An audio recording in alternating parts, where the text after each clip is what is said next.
Okay, can I just tell you something? As a lawyer, you don't want to be in that fucking chair. You don't want to be the witness, especially if you're in the most high profile. I mean, that's grounds for getting fired. If I was the chief head DA, I'd say you can't commit Brady violations and still work for me. I mean, it just wouldn't happen. Bruce Rivers, he's the criminal lawyer. Who is he? Bruce Rivers, he's the criminal lawyer. And who is he? Bruce Rivers, he's the criminal lawyer. And what he do? And he's gonna react to all the self-snitching. Hi, this is Bruce Rivers. Welcome to another episode of Criminal Lawyer Reacts. I'm Bruce Rivers, board-certified criminal defense lawyer, and I'm here with my content genius and your content genius, Michael Rivers, the man behind the plan, the man behind the camera, the man who edits and just basically behind everything I do. So today we're reacting to YNW Melly, and YNW Melly's trial has started again. This is brought to you by eSign.com. Can you believe it? eSign.com. Hell of a company, great sponsor, great partner to CLR. They are an easy way to remotely sign documents. So if you have a power of attorney or you have any kind of document, a sales agreement, rental agreement, any kind of business agreement, any kind of document, no matter what it is, you can have it done by eSign. Download the app and you get 3 free signatures a month. It's an effective way to remotely do business or to just get any kind of document signed. I use it all the time for retainer agreements, for powers of attorney. So if you are in need of any kind of electronic signature, use eSign. Let's just recap a little bit of what happened at the other trial. They had a trial, but before that trial started, there one of the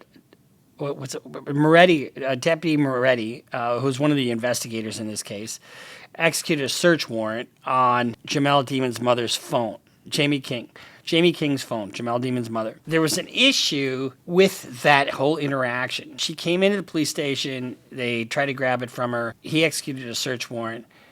After it was done, another deputy comes in and he says, just say you were here or something to that effect, that you were in the room when this happened, which didn't happen. And another lawyer walked out because she's like, I'm not going to be part of this. And so that was never turned over to the defense. That, the fact that this cop tried to get another cop to lie, that was never brought up to the defense. And so the allegation here is that the lead prosecutor withheld that information. That's a problem. That's a really fucking big problem. Because if this cop is trying to get another cop to lie about something so simple as this search warrant, what else is he about to lie about, right? And so that was not available to the defense in the first case. And remember, that wound up in a hung jury, 9-3, 9 guilty, 3 not guilty. What is the remedy here? They sought to have the whole thing thrown out because they said double jeopardy attached. And we'll show you some of the video here. And then they also asked, if you're not going to throw it out, Judge, at least take Christine Bradley, the lead prosecutor, off of this case. Why is that? What's the rule?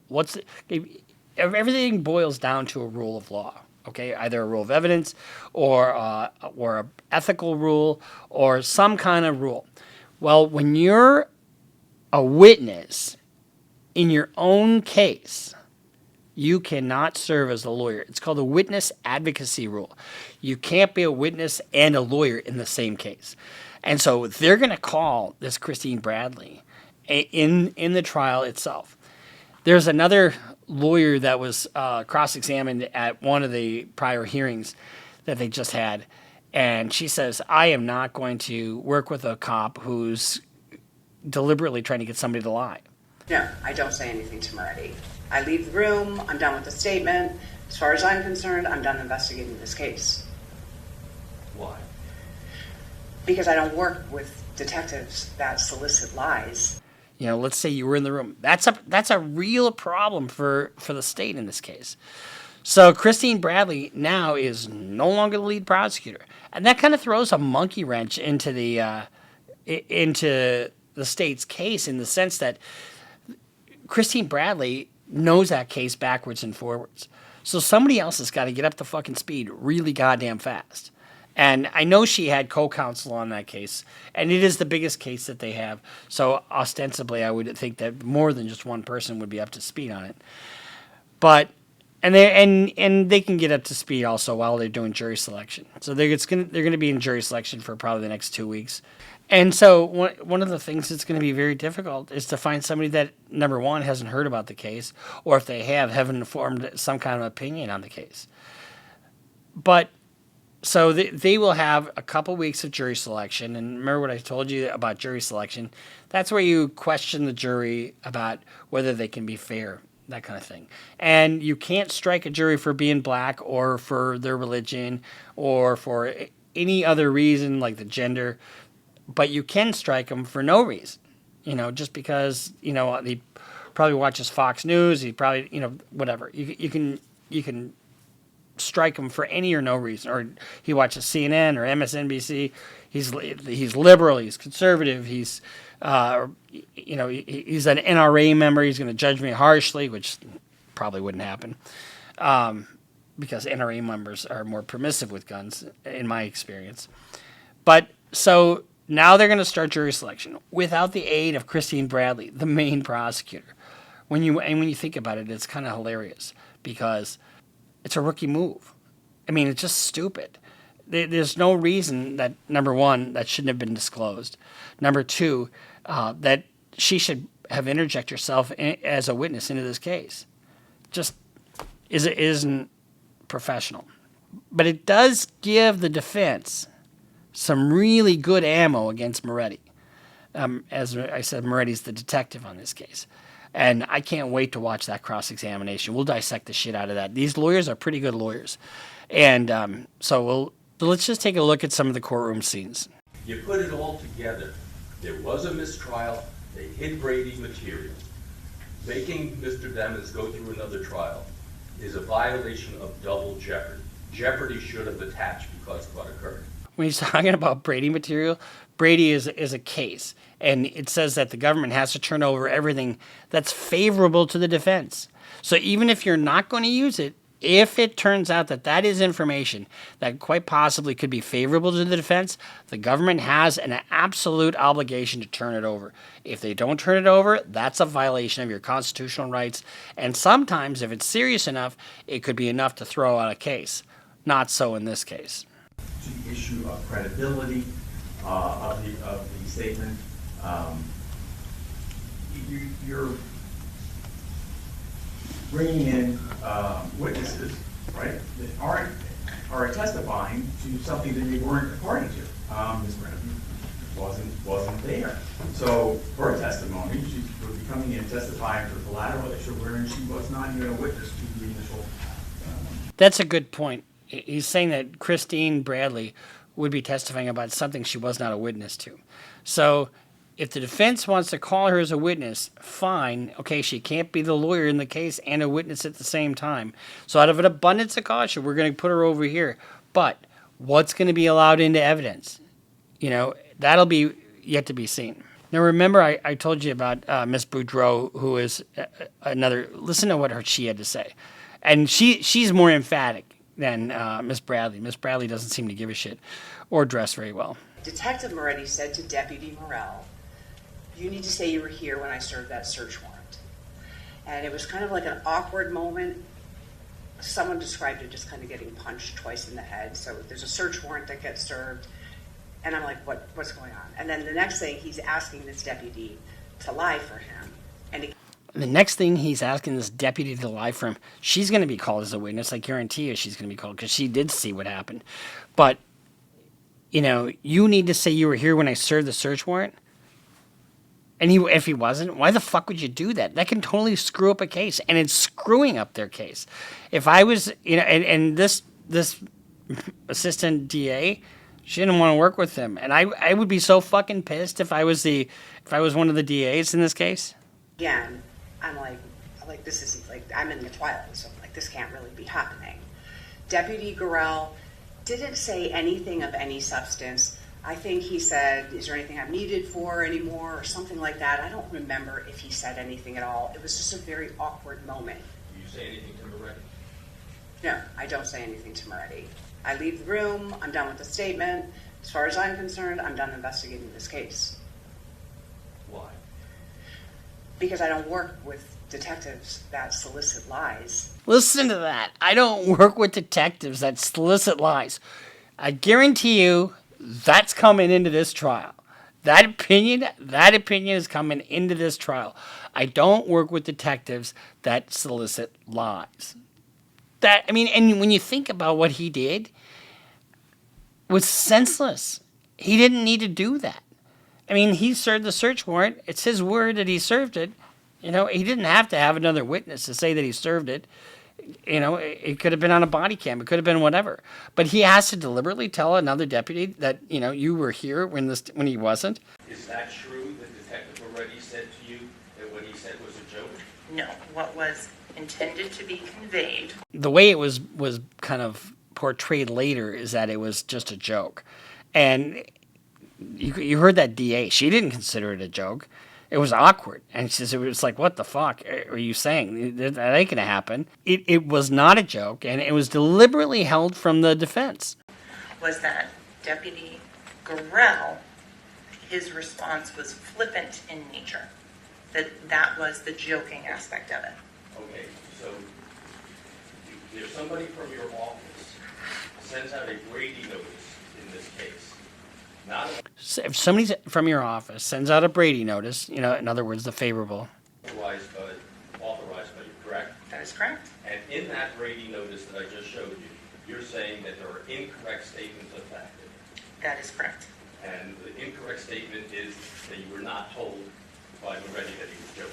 That is correct. The indication has always been, and if it was inartfully conveyed in some point, the indication has always been that Deputy Gorell responded in a very flippant manner when asked about showing up. Okay, can I just tell you something? As a lawyer, you don't want to be in that fucking chair. You don't want to be the witness. Especially if you're in the most high profile. I mean, that's grounds for getting fired. I mean, I wouldn't, if I was the chief head DA, I'd say, number one, you can't commit Brady violations and still work for me. I mean, it just wouldn't happen. To Detective Moretti. Does he say that in his court report, Gorell? I don't believe so. Okay. So the flippant matter came from Moretti, and somehow you communicated that Moretti said it was a joke. Is that what we're putting together? I did not say that Moretti said that he had made a joke in any way, shape, or form. So you've never made the statement that Moretti said he was joking? My statement was, at all times, and if it was ever not clear or misinterpreted by whoever was listening to it, was that Deputy Gorell made the statement that was of a flippant nature. And Deputy Gorell isn't the one who made the statement to begin with. He received the statement from Moretti. We believe that we would have testimony that they were instructing Miss Bradley to file the Brady notice, and this goes back as early as basically in October, November, whenever that was, of 2022. The testimony will show that after they did that, pretty much everybody put their head in the sand. In not disclosing that takes away part of the case that is very favorable to the defense, because it questions the credibility of that cop. Did not check into things. She went through a whole trial. You sat through the trial. Nothing was mentioned about Brady.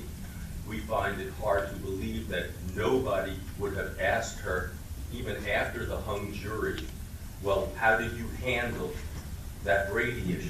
So when you think about it, sometimes, like, let's say for the sake of argument, that the Brady material that they were talking about was completely exculpatory. In other words, it showed that the defendant was innocent. That would be a critical impact, and there's no way you can fix that. So that would be grounds for probably overturning the conviction and dismissing the case. Prosecutorial misconduct of that gravity would be grounds for dismissing a case. In this instance, it's really kind of a collateral issue, and it's really not an issue that's central to the defense. It's not an issue that's central to even the state's case. But it does go to a central witness, and that is the Moretti's credibility. So I can see how the judge said, okay, well, I'm going to allow the defense to call you as a witness, so you're out, but I'm not going to dismiss the case, because it doesn't really go to the heart of the case. That Ms. Bradley refused to sign the Brady notice that was prepared by the supervisors in the office, and she refused to sign it. In fact, it was handed to her by her secretary, and she said, I'm not signing this, and that's why Mr. Killeran from Public Corruptions had to sign that Brady notice. Well, what does that tell you about Christine Bradley? I'm not liking her at all. I mean, aside from her choice and wardrobe, which to me doesn't look professional in court anyway, but that's me. I like to make sure that I wear, a suit and tie and my pearl handle pistol cufflinks and whatever, so you look presentable. But this is just so unprofessional. If I'm the DA, I fire her ass like right now. Those are some pretty decent fireworks. In my 25 plus years, almost 26 years of practice, I've yet to see anything of that magnitude. I've seen plenty of fireworks, and I've had things suppressed, and I've had cops lie on the stand, but to get a prosecutor removed from a case because they basically lied and then become a witness, she kind of did lie in her Brady notice, and it just really muddies up the water, and it's wasn't necessary. It's an unforced error, So we'll continue to follow Melly. We'll continue to because they're starting jury selection, so it'll be a couple weeks doing that, and then once that hits, you're going to have the same trial, except for with different actors, and we'll see what happens. See you next time on Criminal Lawyer Reacts. I'm Bruce Rivers. Make sure you sign. If you're going to sign, use e-sign. But make sure you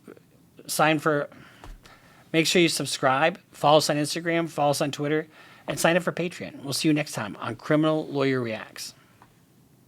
Bruce Rivers just broke down your case. He know all the charges that you about to face. You ain't coming home till 2058. That self-snitching gon' get you put away. Bruce Rivers just broke down your case.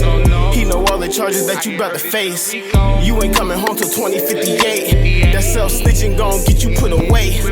23-hour lockdown, please, is that my God.